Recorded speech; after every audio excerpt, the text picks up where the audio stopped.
Bonjour, bonsoir à tous, c'est Antoine alias Anubis pour une nouvelle vidéo d'après-match. Lens-Lille, le derby du Nord remporté 1-0 pour Arnaud Sang et Or. Beaucoup d'émotions, J'ai eu des larmes, je vous l'avouerai. La vidéo est un petit peu tard, mais bon, j'avais plein de choses à faire ce week-end. Donc je vous avouerai que j'ai pas eu le temps de m'en occuper. Et puis ça tombe bien parce qu'on va pouvoir faire une vidéo un peu plus complète en parlant bien sûr du match, des faits de jeu, mais aussi malheureusement de ce qui s'est passé à la mi-temps, du traitement médiatique. Enfin voilà, il y a pas mal de choses à dire. Alors, je vais essayer de faire que la vidéo dure pas trop longtemps, mais voilà, j'ai des choses moi à dire personnellement de comment je vois les choses. Surtout que j'avais un pote qui était en tribune samedi, donc clairement il y a pas mal de choses à dire sur ce match qui malheureusement a été un petit peu gâché, mais qui est quand même un super match de foot et une victoire très importante pour nos Lensois dans l'histoire du club et puis surtout aussi dans l'histoire de ce début de saison. On va commencer par l'équipe type avec les cas dans les buts, la triade Danso, Gradit, Medina, Klos à droite, Frankowski à gauche, on commence à avoir l'habitude. Le milieu de terrain, retour de Tchèque, Douk, Ouré, avec Seko Fofana et puis Gaël Kakuta. En numéro 10, devant la doublette Sotoka, Kalimwendo. On va commencer par les notes, on va pas trop traîner. J'ai mis la note de 8 à Jean-Louis Léca, c'est le Jean-Louis Léca qu'on a envie de voir. La triple parade, les sorties bien senties, les anticipations, c'est du très bon Jean-Louis Léca.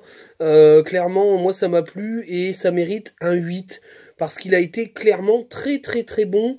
On a envie de le voir tout le temps comme ça. Maintenant, des fois, il n'est pas forcément très concentré. Je pense que c'est aussi des sautes de concentration qui lui font perdre certains matchs parce que quand il n'est pas concentré, il fait un peu des gagades. Là, bon, c'était pas le cas et c'est un très bon match de Jean-Louis Léca qui nous sauve 2 points clairement, hein, parce que la triple parade, ça fait un partout. Donc voilà, du très bon Jean-Louis Léca, très bien, très content. En charnière centrale, j'ai mis la note de 9 à Kevin Danso. Excellent match du défenseur central autrichien, extrêmement solide. Dans une poche, il avait Burak Yılmaz, dans l'autre, il avait Jonathan David. D'ailleurs, il a oublié de les redéposer en partant, il les a laissés dans sa poche. Clairement, il a été monstrueux dans ses interventions aériennes, dans ses interventions en duel. Il s'est jamais fait prendre, il a été excellent. Les relances, c'est pas toujours ça, mais enfin, il est capable de relancer, d'orienter le jeu sur les côtés. Après, il laisse faire ça à Medina et Gradit, qui l'ont très bien fait. Donc voilà. Pour moi, c'est supérieur à Badé. Et quand on voit ce qu'a fait Badé avec Rennes encore ce week-end, on se dit qu'on l'a très bien vendu. Il a eu du mal à franchir là. Je pense qu'il a eu du mal à franchir cette marche, qu'il est peut-être parti un petit peu trop tôt de lance et que ça a été compliqué pour lui parce que c'est un nouvel environnement avec des attentes peut-être particulières, avec un entourage de club peut-être moins familial. Je pense que c'est dur pour lui. Maintenant, c'est comme ça, c'est le foot, il fallait le vendre, on l'a très bien vendu. On a récupéré un joueur avec un prix moins cher que ce qu'on a vendu Badé, et il est meilleur, donc on a fait la culbute, c'est très bien. Super J-Solfi, continue comme ça. Voilà, le match est magnifique, hein. Franchement, il a été jamais dépassé. J'ai mis la note de 8 à Grady. Pourquoi je n'ai pas mis 9? Parce que je fais pour moi. J'avais trouvé le match sur le curseur, j'ai pris Kevin Danso en curseur. Il a été moins spectaculaire que Danso au niveau défensif, mais enfin c'est un très bon match de la part de Gradit, qui nous a fait du Gradit et qui a aussi aidé à éteindre complètement Burak Yılmaz. Il a été au duel, il a peur de rien ce mec-là. Donc clairement, pour moi ça vaut un 8. J'ai mis la note de 7 à Medina, parce que pour moi Medina, ça a été le moins en vue des trois, mais il a fait un bon match, donc ça mérite un 7, c'est un bon match. Il a fait très peu d'erreurs, il est très bon dans la relance, le match est correct, il a peut-être eu un petit peu moins de travail, mais enfin, on va dire ça à peu près. Voilà, mais c'est des bonnes notes, hein. C'est parce que je mets le curseur en haut avec Danso, puis je descends parce que c'est moins flamboyant, mais les matchs sont bons. On a eu bonne, voire même très bonne charnière centrale samedi, qui a aidé à éteindre les pauvres Lillois qui ont été presque inexistants offensivement, sauf sur quelques coups d'éclat, que Jean-Louis Léca a éteint. Au milieu de terrain, je mets la note de 8 à Seko Fofana, qui a été beaucoup moins, comment dire, foufou dans son jeu. Quand il pose le jeu, quand il gère ses efforts et ses accélérations, bah, il fait un très bon match, clairement. Pour moi, c'est du très bon Seko Fofana, parce que le match d'avant, j'avais trouvé qu'il n'avait pas été très bon. Là, on est quand même sur du très haut niveau en termes de puissance et d'accélération. Et le complément avec Doucouré, on voit la diff avec Cahuzac, c'est-à-dire que son meilleur binôme, c'est Doucouré. D'ailleurs, Doucouré, eh ben, je mets la note de 9, c'est un excellent match. Le retour de Doucouré, et ça change tout. Il a compensé, il est capable d'orienter, il a récupéré un nombre innombrable de ballons, il s'est pas épuisé parce qu'il n'a pas fait l'abruti, il fait très peu de fautes. Franchement, excellent match de Doucouré, qui pour moi a fait un travail de l'ombre, mais beaucoup plus flamboyant, ça m'a plus choqué, j'étais plus admiratif du travail de Doucouré que de celui de Seko Fofana. C'est pour ça qu'il y a un écart de points. Voilà. J'ai mis la note de 8 à Gaël Kakuta, c'est beaucoup mieux. Un très bon match de la part de Gaël Kakuta. Dans ses orientations, dans ses choix, il a fait moins le foufou. Il a fait des dribbles utiles qui ont permis de repartir vers l'avant. Il revient bien, parce que là c'est vraiment le Gaël Kakuta qu'on aime voir, c'est-à-dire celui qui force pas ses dribbles parce qu'il a du mal physiquement. Là il était au point physiquement, je pense qu'il a clairement été au haut level, et il est clairement au niveau, voilà. Il est clairement au niveau, et moi ça me plaît beaucoup. Voilà. Et le truc, c'est que on est vraiment sur un match où Gaël Kakuta a réussi à faire du Gaël Kakuta qui fonctionne. Voilà. J'ai mis la note de 8 à Jonathan, équipe de France Klos. Très bon match, rien à dire comme d'habitude. Dans l'accélération, dans les prises de décision, dans les tirs de coups francs, les corners, il a été très intéressant. Il y a une occasion où il l'enroule, c'est presque poteau. La prise de balle de la tête, il a défoncé la défense, clairement. C'est un excellent match, c'est un très bon match de Klos, et c'est un excellent match de Frankowski. J'ai mis la note de 9. Allez, les notes s'envolent, hein. C'est le derby, c'est la folie, mais en même temps, on a fait un très bon match. J'ai mis la note de 9 parce que même en première mi-temps, où on était un petit peu dans l'hésitation, c'est celui qui a montré plus de choses offensivement et qui a été très dangereux dans ses combinaisons. Il a vachement bien combiné, et il est très dangereux, et franchement, ça mérite un 9. Frankowski, pour moi, c'est quasi l'homme du match avec Danso, parce que il marque, c'est sûr, mais c'est vraiment le pendant de Jonathan Klos. Il était venu pour servir de doublette à Jonathan Klos, mais force est de constater qu'il est clairement très bon. Voilà, c'est une super trouvaille, l'international polonais, il m'a fait vraiment plaisir. C'est vraiment intéressant. Et j'ai mis la note de 8 à Sotoka. Je peux pas mettre en dessous. Il fait un très bon match. Dans la défense, dans la prise d'initiative, du pressing, etc. Il a été très bon. Il a eu une occasion avec une parade du gardien. Je peux pas toujours taper dessus à dire il est jamais devant. Mais là, dans ce match-là, il a été très bon dans ce qu'il doit faire. Après, moi, le problème que j'ai avec Sotoka, c'est son efficacité en tant qu'attaquant. Moi, je ne peux pas reprocher à Sotoka d'être le premier défenseur de l'équipe et de savoir récupérer des ballons. Le problème, c'est devant les buts, c'est très compliqué. Mais là, il mérite la bonne note parce qu'il a fait un super match. Il a fait un super match et c'était vraiment très intéressant. Voilà, c'était vraiment très intéressant. C'était vraiment très cool à voir, très intéressant. J'ai mis la note de 6 à Kalimundo. Non pas qu'il fait pas un mauvais match, mais je l'ai trouvé en dessous des autres. En dessous, pas au diapason de l'équipe. Après, j'aurais normalement dû mettre 5, mais comme il m'a sorti le truc légendaire, on les a chicotés gros. Ici, c'est lance-poteau, mais ça mérite un point de plus. Surtout en ayant le drapeau des Gally Boys. C'est un point de plus, ça fait 6. Mais bon, je l'ai trouvé en dessous. Voilà. Après, il n'a pas joué depuis des mois, donc il faut qu'il reprenne le rythme, le petit gamin. Mais clairement, voilà, il était un petit peu en dessous des autres. Au niveau des remplacements, j'ai mis la note de 7 à Cahuzac. Il fait une bonne entrée parce qu'il a récupéré quelques ballons, il a bien orienté. Ça fait du bien, il reste un peu dans le rythme en rentrant. Vraiment, voilà, c'est une bonne entrée. J'ai mis une 8, très bonne entrée de Machado, parce qu'il nous fait caca dans la culotte, mais il a fait roulette, il a écœuré toute l'équipe, roulette, dribble, hop, et puis je te fais la petite passe latérale pour relancer proprement. Il fait une très bonne rentrée, franchement, c'est bien. C'est bien d'avoir un joueur comme lui sur le banc. Il va avoir ses chances, il aura des matchs, voilà, je pense qu'il est au courant, ça va tourner. Clairement, Machado, c'est un remplaçant de luxe. Hein, et pour moi, il est extrêmement intéressant. En termes de rentrée, j'ai mis la note de 9 également à... Enfin, pas également. La note de 9 à Saïd. Excellente rentrée. J'ai trouvé très bon quand il est rentré. Je suis deg parce qu'il a pas marqué alors qu'il y avait but, on y reviendra. Hein. Et voilà quoi. C'est un mec qui va sûrement être une très bonne pioche. Moi, j'en suis persuadé, je l'ai dit dans le space avec Tentacule. Tentacle Man. Pas tentaculé, hein. Ça c'est pas beau. C'est pas beau, je le dis pour les Lillois, c'est pas beau. Mais je l'ai dit, Saïd, c'est vraiment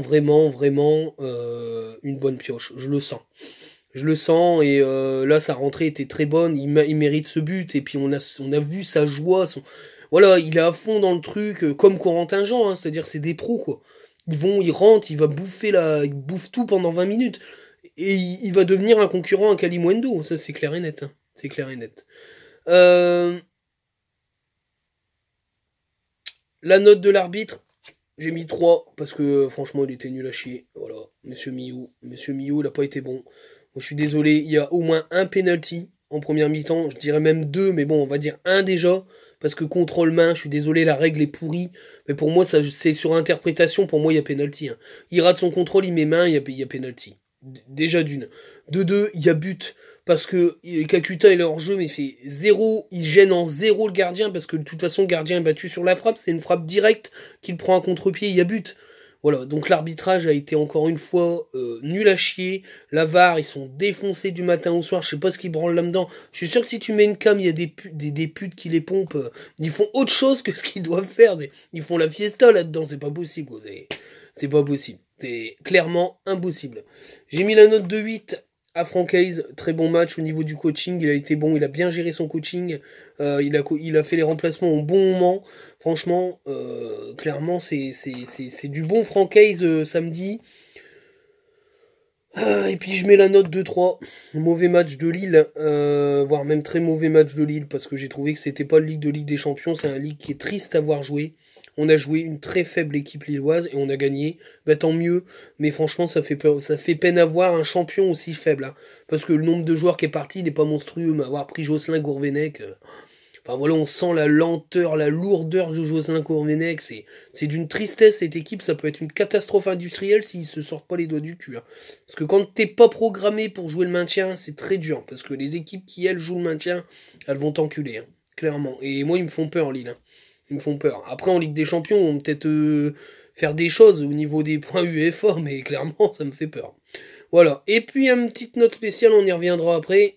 La note de 0 au public. En matière générale, je détaillerai après, mais pour moi c'est scandaleux ce qu'on a vu, mais j'y reviendrai après. Voilà, 0, vous êtes des zéros, vous êtes des nulos, peu importe, il n'y a rien qui justifie quoi que ce soit, d'un côté ou de l'autre, moi je suis de cet avis. Vous avez une rédaction de débiles les Lensois, vous êtes des abrutis les Lillois, et puis clair, voilà, net, précis. Mais on va y revenir après, on va revenir un peu au match au départ. Au niveau de l'analyse du match, la première mi-temps, elle a été un peu compliquée parce que très tendue. D'ailleurs, ça s'est senti au niveau de l'ambiance, et très peu d'ambiance, parce que tout le monde était tendu.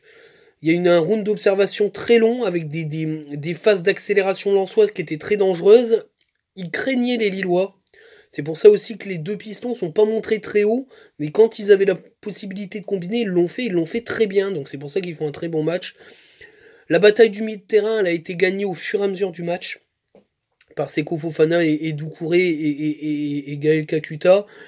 À un moment donné, on avait pris l'avantage numérique au milieu de terrain, et les Lillois ont commencé à rectifier ça en faisant rentrer leurs latéraux un petit peu, pour faire un 4-3. Là, on a été mis en difficulté, on est arrivé à une phase où il y avait un temps fort lillois. Heureusement, Jean-Louis Descas était là. Et puis, il y a eu la mi-temps. Voilà. Il y a eu la mi-temps, il y a eu les événements qui se sont passés, ça n'a pas forcément troublé personne. Et au retour de la deuxième mi-temps, je nous ai trouvé un peu plus lents. C'est-à-dire qu'on a commencé à attaquer. Le but est mérité. Il veut dégager Frankowski. Frankowski, il fait ce qu'il faut, il enroute comme il veut. Il fait un super match d'ailleurs. Enfin, franchement, j'adore ce joueur.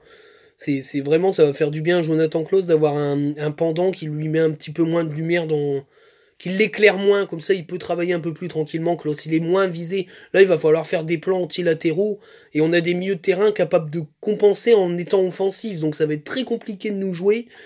Va falloir trouver la solution, hein, à part mettre le bus, mais bon. Ça, ils savent faire en Ligue 1, donc c'est pas un problème. Mais voilà, et après la deuxième mi-temps, moi j'ai trouvé que Lille avait reculé, ils avaient plus de gève, ils avaient plus d'envie. Le but, il leur a coupé les pattes. Alors après, il y a eu la grosse occasion avec Jean-Louis Léca, mais après c'était fini, quoi. Jocelyn Gourvenec, il était comme ça. C'est une équipe qui va être dans le mal, hein. Dans le mal, hein. Après, moi je souhaite de malheur à personne, mais ça va être un champion qui va tomber de haut. Je le sens, il va falloir qu'il se réveille très vite, hein. Très très très très vite. Très très vite. Et du coup, bah, on va jouer Strasbourg auréolé d'une troisième place, puisque Marseille a gagné, hein, donc Marseille nous est passé devant, ou Nice, enfin bref. On est troisième, on a 12 points, on est invaincu. L'année dernière, on était à pareille fête, on était à 13 points et une défaite. Bah, clairement, on fait un meilleur démarrage de championnat, puisqu'on est toujours invaincu. Et on reste sur la droite ligne de ce qu'on fait, c'est-à-dire qu'on est un club qui joue les premières places de Ligue 1, clairement. Maintenant, après... On n'ira pas jouer la Ligue des Champions, c'est un miracle, ça veut dire que les autres équipes auraient jamais rattrapé leur retard. Je pense on peut jouer l'Europe, mais pas la Ligue des Champions, et ça sera très très bien. Si on peut, en 4 ans, passer de la Ligue 2 à la Coupe d'Europe, ah bah putain, hélicobite ultime, hein. Déjà que j'en ai fait un samedi, mais alors là, je vais jusqu'à Mars, hein. Je vais coloniser Mars tout seul en hélicobite. Donc voilà. Bon, et on va parler donc du fameux zéro, parce que bien sûr à la mi-temps, il s'est passé ce qui s'est passé, hein, pour décrire, on va pas aller dans les détails, on s'en fout. Il y a eu des sièges de balancés, d'ailleurs, prompt rétablissement aux blessés, et particulièrement à Rumey, notre arbitre de Twitter, qui a été lourdement blessé, qui a eu qui a perdu connaissance, donc bon, là, tout va bien au jour d'aujourd'hui, donc on est très content pour lui. Donc, tu fais une dédicace et remets-toi bien, poteau. Et puis, des abrutis, donc siège balancé, blessé. Et puis, les abrutis de la Marek, là, la centaine d'abrutis de la Marek qui déboulent dans le terrain. Bon, alors, heureusement que c'est à la mi-temps, hein. Qui déboulent sur le terrain pour aller traverser puis aller péter la gueule aux Lillois. Vous êtes des merdes, tout le monde. Moi je le dis, vous êtes des merdes. Vous devriez être interdit de stade pendant au moins 3 ans, parce que c'est complètement débile. Complètement débile, vous êtes nuls. Voilà, vous êtes nuls. Mais au-delà de ça, les CRS sont intervenus, la gendarmerie mobile, tout s'est calmé, ça a repris avec une demi-heure de retard, parce qu'ils font toujours une commission, tout ça, ça. Moi je juge pas, je dis que c'est normal. Les conditions de sécurité étaient garanties. Le match a repris. Il n'y a plus eu aucun incident. Le match clos.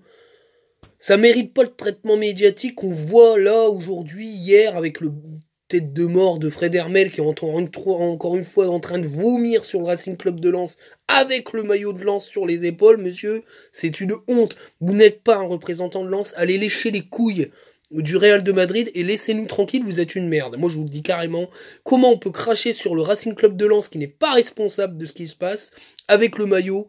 Enfin, vous êtes dégueulasse. Clairement vous êtes dégueulasse, comme RMC et Canal+, qui ont fait une tac à charge. Limite c'est Lille les victimes. Eh ben si vous voulez. Voilà. Il n'y a rien qui justifie de traverser le terrain. Ils sont punissables, ils seront punis, on l'espère. Mais on lance pas des sièges sur la tronche des enfants. Ouais. Il y a des gamins.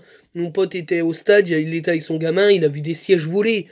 Je veux dire, le gamin, il a 8 ans, il prend le siège en pleine arcade, il meurt, on fait quoi? Donc je veux dire, voilà. Donc le traitement médiatique en disant ils ont traversé le terrain, déjà c'est pas du tout les mêmes incidents qu'à Nice, c'était pas en plein match, c'était à la mi-temps, le match a repris, il est terminé. Logiquement, il n'y aura pas de points en moins. Après qu'il y ait une fermeture de tribune, etc., ça c'est possible et c'est mérité. Mais le traitement, enfin... En tout cas, ce qui nous sauve, c'est que la préfecture a clairement considéré que ces incidents avaient pour origine le public lillois. Donc, à mon avis, la commission de discipline va quand même en prendre compte. Il y aura sûrement un huis clos contre Strasbourg. Enfin, c'est malheureux, mais c'est comme ça. Après, alors, autre chose, quand on voit ce traitement médiatique, on se doute bien aujourd'hui que Canal+ et RMC n'en ont plus rien à foutre. c'est Lille, c'est Paris, Marseille, Lyon et Lille et Rennes, on va dire. Il y a 5 clubs en Ligue 1, le reste, ils en ont rien à foutre. Et s'ils peuvent utiliser ça pour faire des dramas et puis vendre un peu de pub, qu'ils aillent se faire enculer, voilà. Moi, je vu Prime Vidéo, même Mathieu Bonnemer, qui est pourtant un Lillois, il a été clair. Ils ont dit les choses clairement, ils ont montré clairement les images, ils ont été clairs sur le déroulé temporel des faits. Voilà, ça c'était du journalisme. Et c'est pour ça que Prime Vidéo va plaire. Parce que c'est du vrai journalisme sportif. C'est pas de la merde comme sur Canal où on suce les boules au PSG et qu'on suce les boules à Marseille et compagnie. Allez vous faire foutre. De toute façon, moi je mettrai jamais 40 balles à Canal Plus pour voir de la merde et puis vous entendre déblatérer des conneries. De toute façon, Hervé Matou, il en a plus rien à foutre parce qu'il sait que d'ici 1 an et demi, il y aura plus de foot sur Canal. Donc allez vous faire enculer et puis c'est très bien. Voilà. Mais c'est honteux. Mais c'est honteux tout, hein. C'est honteux, hein. C'est honteux. Enfin voilà. Donc tout ça pour dire que on espère ce soir que les sanctions seront pas fortes. Maintenant, il y a une autre parenthèse, c'est l'histoire du tifo.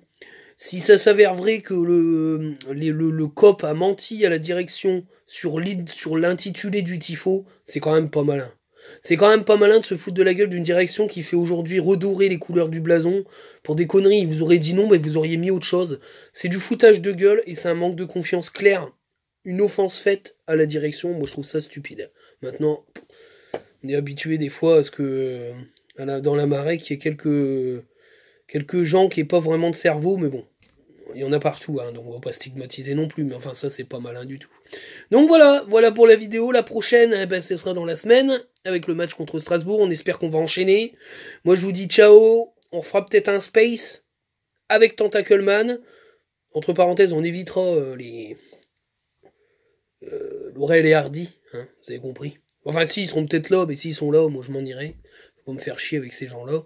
Mais voilà, le space d'il y a 2 jours était très intéressant. On a pas mal parlé avec des Lillois, des Valenciennois, dont Tentacleman. Je serai là, si tu veux de moi. Je serai là pour discuter foot. Discuter Racing Club de Lens et football en général. Allez, ciao. Ciao à tout le monde.